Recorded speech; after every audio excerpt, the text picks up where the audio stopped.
Que pensez-vous de cette proposition ? Après, voilà, ça ne me dérange pas plus que ça. 42 € par mois, oui, c'est super. Je vais prendre. Tu allais avec 40 €, vous gagnez un sachet de riz, une bouteille d'huile avec un sachet de sel. Fini. 40 € pour moi, c'est des paillettes dans les yeux. C'est du superflu. Moi, je considère qu'on est encore beaucoup privilégiés. Quand il donne, elle reprend tout de suite en fin de compte. Je ne suis pas d'accord. Après, voilà, Ça ne me dérange pas plus que ça. Améliorer le pouvoir d'achat en grignotant sur les cotisations salariales, c'est la proposition de Manuel Valls, Premier ministre pour les revenus les plus modestes. Dès le 1er janvier 2015, les salariés percevant jusqu'à 1,3 SMIC pourront bénéficier de 500 € nets supplémentaires par an, soit à peu près 42 € par mois. Pensez-vous que ce soit suffisant ? Je ne suis pas d'accord.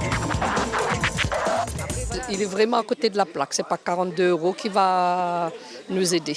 On a besoin plus que ça. C'est bien quand même, hein, c'est bien.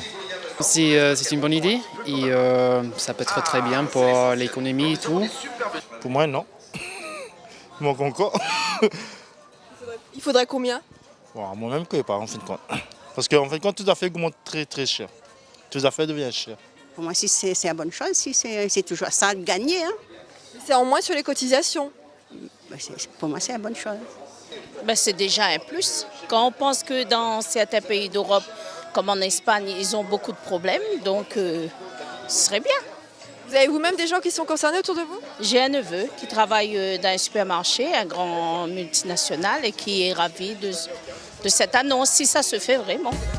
Les aides versées aux salariés. Le RSTA, le revenu supplémentaire temporaire d'activité, est entré en vigueur en 2009. 40 000 Réunionnais ont bénéficié de ce versement trimestriel, mais ce dispositif reconduit plusieurs fois a pris fin l'an dernier. Le RSTA a été versé aux salariés percevant jusqu'à 1,4 SMIC, un montant maximum de 100 € par mois.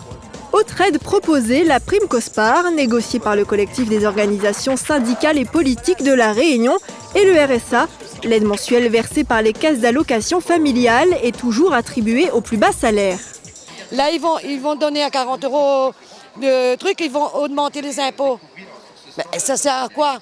De tirer sur quelque chose et de remettre sur d'autres.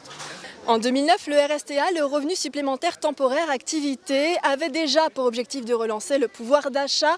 Les salariés les plus modestes percevaient jusqu'à 100 € supplémentaires par mois. Reste le RSA activité que le Premier ministre envisage de renforcer. Et vous, que proposeriez-vous pour améliorer ce pouvoir d'achat ? Comment relancer le pouvoir d'achat ? Après, voilà, Ça ne me dérange pas plus que ça. Il faudrait augmenter le SMIC, premièrement. Là, les travailleurs, il n'y a plus quelque chose. Je pense que pour que les gens consomment plus, réduire un petit peu les taxes.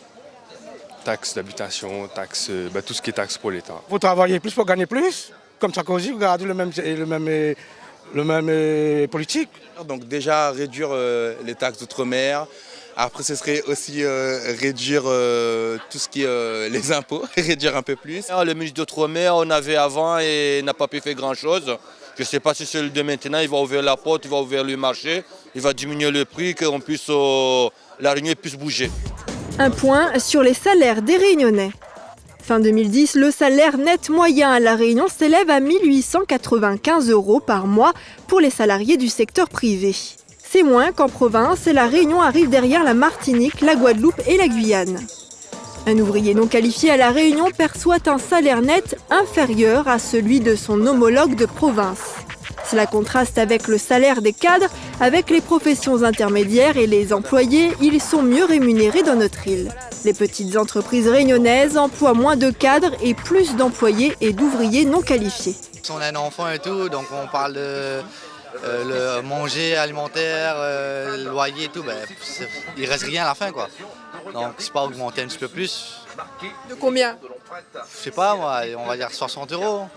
De la poudre aux yeux, estiment les experts locaux en économie. Cette réduction des cotisations n'aurait aucune incidence sur les plus bas salaires, car La Réunion bénéficierait déjà d'aides spécifiques. Les départements d'outre-mer n'auraient donc pas été pris en compte. Et puis une question se pose, si cette baisse des cotisations venait à se faire, qui pourrait compenser le montant déduit ? Enfin, cette augmentation des revenus pourrait entraîner une hausse des impôts ou une diminution des prestations sociales, alors même que le gouvernement tente d'améliorer le pouvoir pouvoir d'achat.